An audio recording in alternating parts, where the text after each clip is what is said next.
What is going on, guys, and welcome to another episode. In today's episode, I'm going to be going over every weapon and what kit they are getting for the new Drizzle season.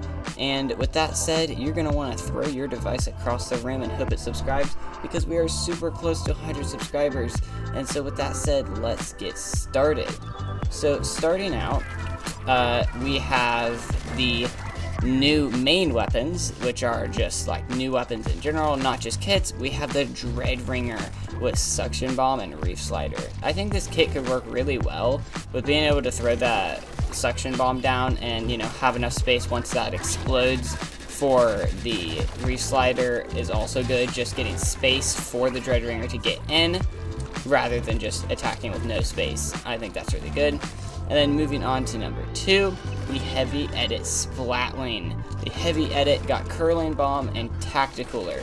For a weapon that is very strange to me, and I've said before, I'm not a big Splatling fan, I don't know what to think. I think the Curling Bomb could be good for getting in there, and the Tacticooler could be good for the teammates, and, you know, having that faster movement with the Splatling is still good.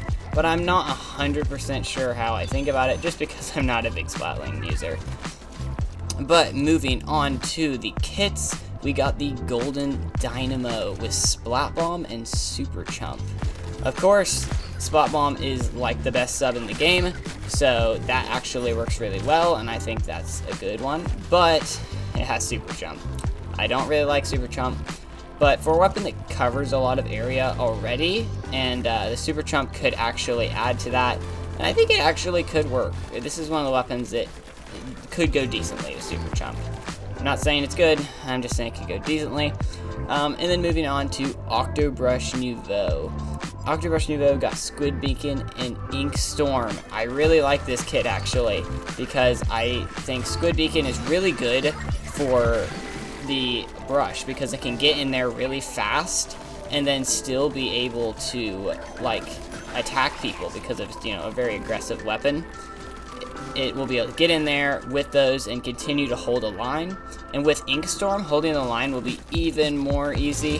So I think that weapon and kit is actually really good. Moving on to our next couple kits here, we have the Sorella Brella. It has Auto Bomb and Inkjet. For a Brella having Inkjet, I think this is actually really good, and Auto Bomb is really good for a Brella as well, and I think it's actually a really good kit. Moving on to the Inkline Tri-Stringer. Inkline Tri-Stringer has Sprinkler and Super Chump. I don't even have to say if I like this weapon. It's a terrible weapon. I don't... Super Chump works well with it, I actually think, because, you know, you can shoot the little bomb arrows and have Super Chump out there. But Sprinkler, really? I guess it would work to build up that Super Chump, so I'm not saying it's the worst weapon. I would just say it's not the best. Moving on to next, this is literally one of my new favorite weapons, even though it's not even out. We got Bloblobber Deco. Bloblobber Deco literally has Angle Shooter and Kraken Royal. Kraken is an amazing, it's really good being able to, you know, get in there with that. Definitely one of my favorite specials, and the fact that they're giving it to one of my favorite weapons is also super cool. And I think it's just actually just a good thing. This is a good choice that they made, putting it with that. And then we have Ballpoint Splatling Nouveau. It has Inkmine and Ink Vac. I think that's, you know, Inkmine, it really can't get better than what we already had for it. It already had a pretty good sub and special.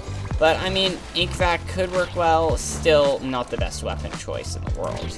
And then moving on to the last two kits, Sloshing Machine Neo with Point Sensor and Trizuka. I think it's actually a good weapon, because with the Point Sensor, you can find people over walls, and then after going over all of that, you can just use the Trizuka to get people at far distance, and also have that weapon that already has that far distance attack. I think it's actually a really good weapon.